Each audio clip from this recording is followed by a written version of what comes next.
Esta é Miami, uma cidade americana onde 70% dos moradores se identificam como hispânicos. Mais da metade nasceu fora do país e 1.800.000 pessoas falam espanhol em casa. É a única grande cidade dos Estados Unidos onde você pode chegar sem falar nada de inglês e não só se virar, mas realmente prosperar. Os negócios são feitos em espanhol. As eleições locais são realizadas em espanhol. A política externa dos Estados Unidos para a América Latina é basicamente uma questão de Miami. O mais impressionante é que tudo isso ocorreu em apenas uma vida. Enquanto isso, Los Angeles, com mais hispânicos, e El Paso, mais próxima da fronteira com o México, não se comparam ao clima latino de Miami. Então, como essa cidade se tornou conhecida como capital da América Latina? Antes de falar da história, é preciso ver onde Miami realmente fica. Ela está na ponta sudeste da península da Flórida, mais próxima de Havana do que de Tallahassee, a capital do estado. Sua latitude se alinha menos com o restante dos Estados Unidos e mais com Cuba e as Bahamas, colocando Miami diretamente na porta de entrada entre a América do Norte e o Caribe. A ligação geográfica era evidente desde o início, e a cidade que surgiu naquela baía sempre seria o ponto de partida para o que viesse a acontecer depois. Por muito tempo, nada aconteceu. O explorador espanhol, Juan Ponce de León, chegou à Flórida em 1513 e a Espanha manteve a colônia por cerca de 3 séculos antes de cedê-la aos Estados Unidos em 1821. Mas aqui está a parte estranha. Apesar de todos esses anos de domínio colonial espanhol, quase nenhuma população hispânica permanente permaneceu. A comunidade hispânica de Miami começou a se formar no fim dos anos 1880 com a chegada de trabalhadores do açúcar das Bahamas, de Porto Rico e da República Dominicana pelo comércio das Índias Ocidentais, seguidos por cubanos atraídos pela indústria de charutos da Flórida. A base era pequena, mas fazia diferença, pois imigrantes se fixam onde sua língua e comunidade já existem, e Miami tinha o suficiente para isso importar depois. Durante a maior parte da primeira metade do século XX, Miami não era nada fora do comum. Em 1950, sua população total era de cerca de 467 mil habitantes e apenas cerca de 11% haviam nascido no exterior. Desses, apenas 12% vinham da América Latina e do Caribe. A cidade recebia principalmente nova-iorquinos, pessoas do meio oeste e sulistas atraídos pelo clima. Miami era uma pacata cidade turística do sul, que talvez continuasse assim não fosse por um homem a 367 quilômetros ao sul. Em 1º de janeiro de 1959, o grupo rebelde de Fidel Castro tomou Havana e o ditador Batista fugiu do país no mesmo dia. A Revolução Cubana não mudou apenas Cuba, mudou Miami. O que se seguiu foi diferente de qualquer migração hispânica anterior para os Estados Unidos. De 1959 a 1962, o que ficou conhecido como o Exílio Dourado, enviou cerca de 250 mil cubanos através do Estreito da Flórida. Esses não eram migrantes pobres em busca de oportunidade. Eram de classe média e alta de Cuba, católicos, instruídos e, em sua maioria, de Havana, que respondeu por mais da metade dos imigrantes cubanos do período. Muitos eram profissionais de empresas americanas recém-nacionalizadas.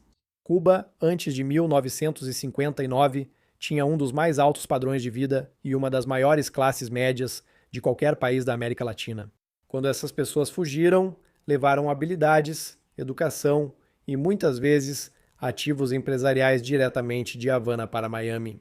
Agora, você pensaria que os Estados Unidos não iriam simplesmente entregar green cards para todos eles. Haitianos que fugiam da ditadura de Duvalier na mesma época foram tratados como migrantes econômicos e forçados a retornar. Foi exatamente isso que ocorreu. Em 1966, o Congresso aprovou a Lei de Ajuste Cubano, concedendo aos cubanos um status privilegiado que não estava disponível para nenhum outro grupo latino. Residência permanente automática, após apenas um ano em solo americano, além de ampla assistência a refugiados e generosos empréstimos federais para pequenos negócios. Os refugiados pensavam que ficariam pouco tempo, mas desde a invasão da Baía dos Porcos, em abril de 1961, uma tentativa da CIA com exilados cubanos para derrubar o governo. Castro deveria ser derrubado, mas a tentativa falhou e os refugiados entenderam que não voltariam. Então, fizeram o que se faz ao perceber que vão permanecer. Eles construíram. O Republic National Bank e o banqueiro cubano Luis Botfoy passaram a conceder empréstimos de confiança, permitindo que cubanos sem recursos abrissem pequenos negócios, muitas vezes só com um aperto de mão.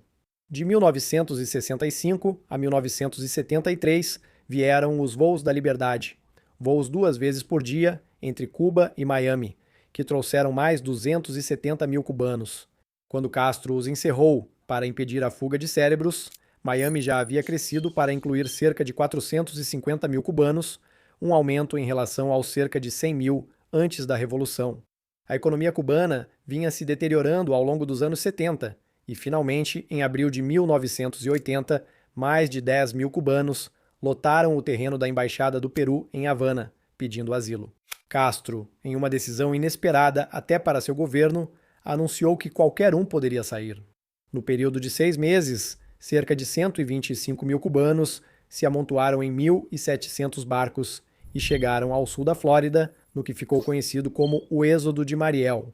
Os Estados Unidos tentaram dissuadi-los com repatriação em Guantánamo e pressão diplomática, mas ao chegarem ao país, a lei de asilo exigia o processamento. Metade deles se estabeleceu permanentemente em Miami, aumentando a força de trabalho da cidade em 7% e o número de trabalhadores cubanos em 20%.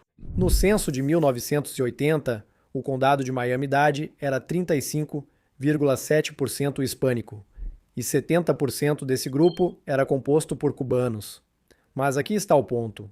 1980 também foi, provavelmente, o pior ano da história de Miami. O êxodo de Mariel, as guerras da cocaína e os distúrbios raciais de McDuffie aconteceram todos ao mesmo tempo. Pelo menos 20 mil refugiados passaram por prisões cubanas, enquanto Fidel Castro tratava o êxodo como uma limpeza social. Os residentes brancos, já existentes na cidade, às vezes se sentiam ameaçados pelos novos imigrantes, com alguns optando por deixar a Flórida, enquanto as comissões do condado aprovaram leis declarando que a maior parte dos assuntos oficiais do governo deveria ser tratada em inglês, embora isso tenha sido revogado em 1993. Falando sobre as guerras da cocaína, no início dos anos 1980, a Agência Antidrogas dos Estados Unidos avaliava o comércio de drogas no sul da Flórida em 12 bilhões de dólares por ano, tornando-o o maior setor da economia local. Miami estava fornecendo cerca de 70% da cocaína nos Estados Unidos. A filial do Federal Reserve, em Miami, registrou um excedente de 5 bilhões de dólares em dinheiro em 1979 e 1980, mais do que todos os outros bancos do Federal Reserve nos Estados Unidos juntos. Era a era dos cowboys da cocaína, e a cidade era transformada pela América Latina de formas espetaculares e violentas, tornando-se a cidade com a maior taxa de homicídios dos Estados Unidos. Agora, enquanto tudo isso acontecia, algo mais discreto e talvez mais importante estava acontecendo em nível federal. A riqueza que saía da América Latina precisava de destino, enquanto Washington buscava tornar os bancos americanos mais competitivos no exterior. Em 1978, o Congresso aprovou a Lei Bancária Internacional, que estabeleceu o primeiro marco regulatório federal para bancos estrangeiros nos Estados Unidos. Em junho de 1980, as instituições bancárias estrangeiras de Miami já somavam 17, incluindo o Banco do Brasil, o Banco de la Nación Argentina e o Banco de Bogotá, entre outros. A infraestrutura legal era criada para reter o dinheiro latino-americano nos Estados Unidos, e ele chegava. De 1973 a 1987, a fuga de capitais da América Latina totalizou cerca de 151 bilhões de dólares, aproximadamente 43% da dívida externa total adquirida pelos países latino-americanos nesse período. Muito desse dinheiro foi para Miami. Como sempre parecia haver uma nação latino-americana em crise política, o dinheiro continuava entrando e, de fato, sempre havia uma crise. As dívidas pendentes da América Latina saltaram de 29 bilhões de dólares no final de 1970 para 159 bilhões no final de 1978 e chegaram a 327 bilhões em 1982. Nesse mesmo ano, o México informou ao Federal Reserve que não podia mais honrar sua dívida de 80 bilhões de dólares. 16 países latino-americanos acabaram por renegociar suas dívidas. Cada crise acelerava a fuga de capitais para Miami. Transações com a Bacia do Caribe e América Latina representavam de 80 a 90% da atividade dos bancos comerciais da cidade com estrangeiros. Nos anos 1990, Miami tinha mais escritórios de bancos internacionais que qualquer cidade dos Estados Unidos, exceto Nova York. Brickell, o distrito financeiro logo ao sul do centro, ganhou o apelido de Wall Street do Sul. Mas e quanto a outros grupos latinos? Quando a arquitetura financeira já estava pronta, choques políticos no hemisfério empurravam várias nacionalidades para uma Miami bancária já hispano-falante e cada vez mais latina. Os nicaragüenses fugiram da Guerra Civil nos anos 1980 e, como os cubanos, eram em sua maioria profissionais e tinham bens. Salvadorenhos e guatemaltecos chegaram depois, com o agravamento das guerras civis na América Central. Colombianos chegaram em massa no início dos anos 1990, período de auge da violência dos cartéis, sequestros de profissionais e ataques paramilitares. Mesmo após a estabilização da Colômbia nos anos 2000, a maioria ficou, e a reunificação familiar manteve o fluxo. Os peruanos fugiram da insurgência do Sendero Luminoso e da hiperinflação. Os argentinos buscaram estabilidade após crises cambiais. Os hondurenhos vieram por outro caminho. Migrações anteriores, nas décadas de 1970 e 1980, foram principalmente econômicas, não de fuga de profissionais ricos. O momento decisivo veio em outubro de 1998, quando o furacão Mitch matou 7 mil hondurenhos e deslocou mais de 1,5 milhão de pessoas. Os Estados Unidos concederam status de proteção temporária, resultando em uma comunidade principalmente trabalhadora em North Miami. Em 1990, havia cerca de 400 mil centro-americanos na Flórida, e em 2000 Miami já tinha se tornado majoritariamente hispânica. Em 2010, os hispânicos não cubanos superaram os cubanos pela primeira vez. Mas não era só espanhol que se ouvia nas ruas. Miami se tornou lar de uma das maiores populações brasileiras fora do Brasil, com o Itamaraty estimando cerca de 300 mil falantes de português na região metropolitana, concentrados em bairros à beira-mar como Sunny Isles Beach e Aventura. Não podemos esquecer dos grupos caribenhos. A região metropolitana abriga a maior comunidade haitiana dos Estados Unidos, com mais de 300 mil descendentes só em Miami-Dade. No entanto, há mais uma peça de infraestrutura que consolidou tudo isso: o aeroporto. O Aeroporto Internacional de Miami tornou-se o principal ponto de entrada da American Airlines para a América Latina. E segundo o Departamento de Aviação de Miami-Dade, cerca de 82% das importações aéreas dos Estados Unidos e 76% das exportações aéreas dos Estados Unidos no comércio com a América Latina e o Caribe passam por esse aeroporto. É o aeroporto número 1 em cargas internacionais nos Estados Unidos e o terceiro no mundo em carga total, atrás apenas de Hong Kong e Xangai.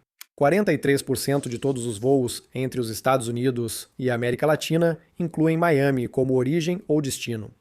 Em 2012, Miami ultrapassou Los Angeles como a cidade com a maior concentração de empresas de imigrantes nos Estados Unidos, com 45% dos negócios na cidade fundados por estrangeiros.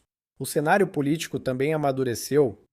Javier Soares foi eleito prefeito em 1985, tornando-se o primeiro prefeito nascido em Cuba de uma grande cidade americana. Seu filho, Francis Soares, assumiu o mesmo cargo em 2017. As campanhas locais são em espanhol e a política externa dos Estados Unidos sobre a América Latina virou questão municipal de Miami. A onda mais recente envolve os venezuelanos. Quando Hugo Chávez assumiu em 1999, venezuelanos ricos começaram a se mudar para Miami, movimento que acelerou nos anos de Maduro. Cerca de 8 milhões fugiram da Venezuela desde 2014, seguindo o padrão da maioria dos grupos anteriores. O condado de Miami-Dade agora tem cerca de 124 mil venezuelanos. Doral, logo a oeste do Aeroporto Internacional de Miami, tem a maior comunidade venezuelana dos Estados Unidos, com pessoas de origem venezuelana representando cerca de 40% da população da cidade. Moradores locais chamam o lugar de Doralzuela. Mesmo assim, muitos imigrantes latinos continuam chegando a Miami. Na verdade, mais de 850 mil cubanos tentaram entrar em Miami entre 2021 e 2023, então isso não vai desacelerar tão cedo. Miami não está mais absorvendo a cultura latina.